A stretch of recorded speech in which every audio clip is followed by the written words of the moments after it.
आज हम एक्सप्लेन करने वाले हैं Harry Potter and the chamber of the secrets. ये हैरी पॉटर का पार्ट 2 मूवी है। मूवी का स्टार्ट हैरी पॉटर को दिखाकर होता है जो अपने अंकल के घर में होता है। लोगों के घर पे कुछ मेहमान आने वाले थे, इसीलिए हैरी का अंकल उसे कहता है कि तुम बाहर नहीं आओगे। बात से गुस्सा होकर हैरी अपने रूम में अंदर चला जाता है। वहाँ पर उसके छोटे से क्रिएचर पे नजर पड़ती है। ये छोटा सा क्रिएचर हैरी को कहता है कि इस साल तुम स्कूल नहीं जाना, और ये कहते ही ये क्रिएचर बाहर बैठे मेहमानों के साथ शरारत करना शुरू कर देता है। हैरी के अंकल को लगता है कि ये सब हैरी कर रहा है, इसीलिए वो हैरी को एक रूम में बंद कर लेता है और उसे सजा सुनाता है कि वो अब स्कूल नहीं जाएगा। तभी हैरी को अपनी खिड़की से एक उड़ती हुई कार नजर आती है। उस कार में रॉन और उसके बाकी भाई होते हैं जो हैरी को अपने साथ अपने घर ले जाने के लिए आए थे। हैरी खुशी खुशी इन लोगों के साथ उनके घर चला जाता है, जहाँ पर रॉन की मम्मी होती है जो इन लोगों को कहती है कि तुम्हें अगर कहीं बाहर जाना है तो सबसे पहले तुम्हें अपनी बुक्स पूरी करनी होगी। उसके बाद रॉन की मम्मी इन लोगों को मैजिकल बाजार भेज देती है। उसके बाद सीन दिखाया जाता है जहाँ पर हैरी अपने सारे दोस्तों के साथ स्कूल के लिए जा रहा होता है ट्रेन स्टेशन पर,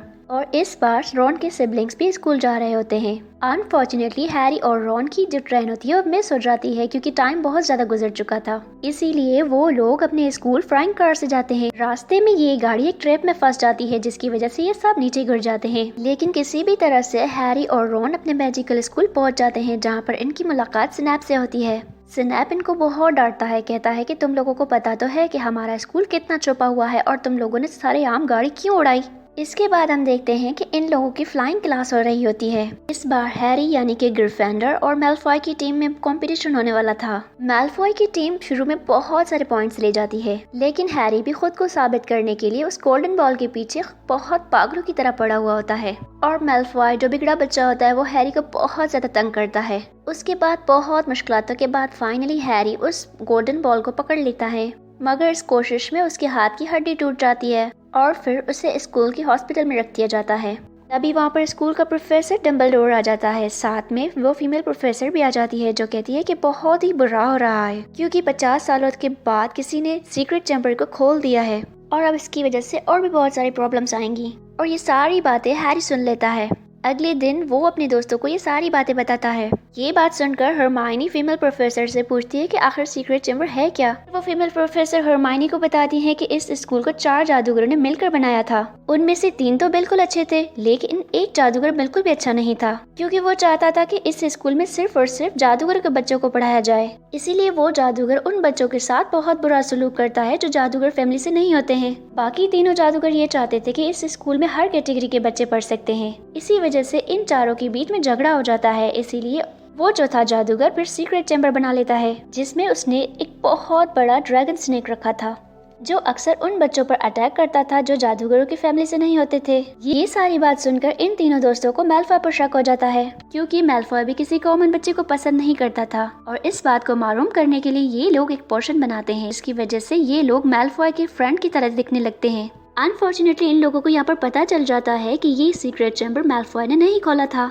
दिन ब दिन सिचुएशन वर्स्ट होती जाती है और इस बार हरमाइनी पर अटैक हुआ था जिसमें वो बिल्कुल ही सुन पड़ गई थी। हैरी पता लगाने की कोशिश करता है कि आखिर ये कर कौन रहा है, तो उसे एक विजन आता है कि ये उस जायंट आदमी यानी कि मिस्टर हॉगरिड ने किया है। तो ये बात मालूम करने के लिए हैरी और उसका दोस्त रॉन मिस्टर हॉगरिड के पास जाते हैं। अभी वो लोग बात शुरू करने वाले ही थे तो स्कूल का प्रिंसिपल आ जाता है और साथ ही मेलफॉय का फादर और एक मैजिशियन भी आता है। ये देखते ही हैरी और रॉन मैजिकल क्लॉथ में छुप जाते हैं। मेलफॉय के फादर इस टाइम बहुत ज्यादा गुस्सा होते हैं, कहते हैं कि स्कूल में इतने सारे अटैक्स हो रहे हैं और आप लोग कुछ भी नहीं कर पा रहे। तो मेलफॉय का फादर प्रिंसिपल को यानी कि डम्बलडोर को कहता है कि आप इस बार रिजाइन दे दो और जो मैं ये मैजिशियन अपने साथ लाया हूँ इससे प्रिंसिपल बनाया जाए स्कूल का। उसके बाद हमें यह पता चलता है कि मिस्टर हॉगरिड पर ये इल्जाम था कि सीक्रेट चैम्बर उसने खोला है। उसके बाद मिस्टर हॉगरिड को वह मैजिशियन अपने साथ ले जाता है। जाते जाते मिस्टर हॉगरिड हैरी और रॉन का कहते जाता है कि अगर तुम्हें कुछ पता करना है तो मकड़ियों के पीछे जाओ, तुम्हें सब कुछ मालूम हो जाएगा।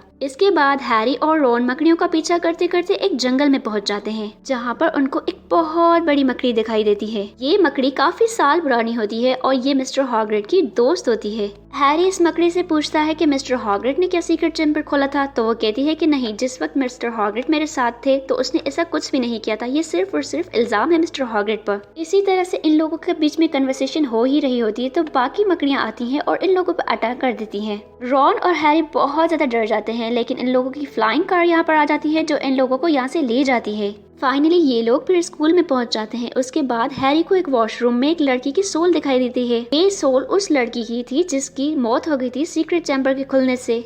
इसके बाद हैरी को लगता है कि सीक्रेट चैम्बर यहीं कहीं आसपास मौजूद है, इसीलिए रॉन और हैरी सीक्रेट चैम्बर को ढूंढने लगते हैं। यही वॉशरूम में इन लोगों को सीक्रेट चैम्बर मिल जाता है। यहाँ पर हैरी की मुलाकात उस आदमी से होती थी जिसने उसे बुक्स दी थी, वो भी फ्री में। और ये आदमी बैडमैन था जो मैजिकल स्कूल के मैजिक को जानना चाहता था। ये आदमी मैजिक नहीं जानता था, लेकिन ऐसे ही मैजिकल चीजें लिखता था और लोगों को उल्लू बनाता था। हैरी और उसका फ्रेंड स्नेक को ढूंढने की कोशिश करते हैं, लेकिन ये शॉपकीपर इन लोगों पर अटैक कर देता है। फॉर्चुनेटली इसकी मैजिकल स्टिक खराब थी, जिसकी वजह से असर जो होता है जादू का वो उल्टा होने लगता है। उसके बाद हैरी रॉन को कहता है कि तुम इस आदमी के साथ रुको, मैं अंदर जाकर देखता हूँ कि आखिर क्या है। जैसे ही हैरी अंदर जाता है तो देखता है कि वहाँ पर रॉन की बहन बेहोश पड़ी थी और उसके साथ एक लड़का खड़ा होता है।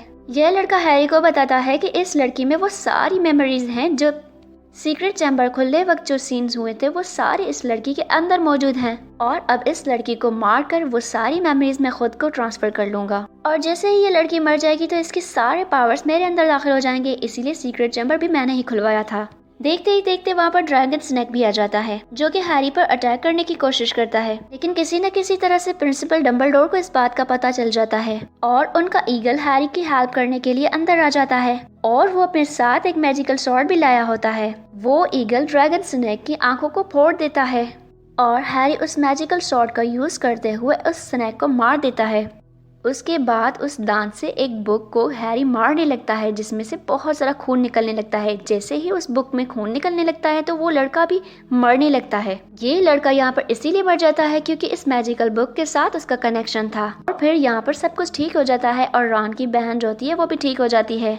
इसके बाद हम देखते हैं कि हैरी को प्रिंसिपल बुलाता है जो उसे थैंक्स करता है, कहता है कि तुम लोगों की वजह से आज मुझे रिजाइन नहीं देना पड़ेगा। और इसके साथ ही साथ ये बात भी सामने आ जाती है कि सीक्रेट चैम्बर को खोलने वाला आखिर था कौन। इसी तरह से मिस्टर हैग्रिड से भी इल्जाम हट जाता है। देखते ही देखते यहाँ पर मैलफॉय का फादर आ जाता है जो प्रिंसिपल को कहता है कि अभी तक आपने रिजाइन नहीं दिया। तो प्रिंसिपल उसे रिप्लाई करता है कि मैं रिजाइन नहीं दूंगा क्योंकि आज सारा सीक्रेट सामने आ गया है। यहाँ पर हैरी की नजर उस छोटे से क्रिएचर पर पड़ती है जो मैलफॉय के फादर के साथ आया था और ये वही क्रिएचर था जो हैरी के घर पर भी आया था, जो उसे मना कर रहा था कि इस साल तुम स्कूल नहीं जाओगे। और इससे हैरी को समझ आ जाती है कि ये सारा कुछ मैलफॉय के फादर ने किया था। हैरी प्रिंसिपल से वो बुक ले लेता है मैजिकल जो उस लड़के की थी जो मर गया था और इस बुक में हैरी अपना सॉक्स डाल देता है। फिर हैरी ये बुक मैलफॉय के फादर को दे देता है और उसे कहता है कि ये बुक आपकी वजह से मेरे पास आई है। मैलफॉय का फादर वो बुक क्रिएचर को पकड़ाता है जिसके बाद मूवी का एंड हो जाता है। अगर आपको मेरी वीडियो पसंद आई हो तो काइंडली लाइक करें, शेयर करें और सब्सक्राइब करना ना भूलें मेरे चैनल को। साथ ही बेल आइकन की घंटी को दबा लें ताकि आने वाली तमाम वीडियोस आप तक पहुंचती रहे। Thank you for watching.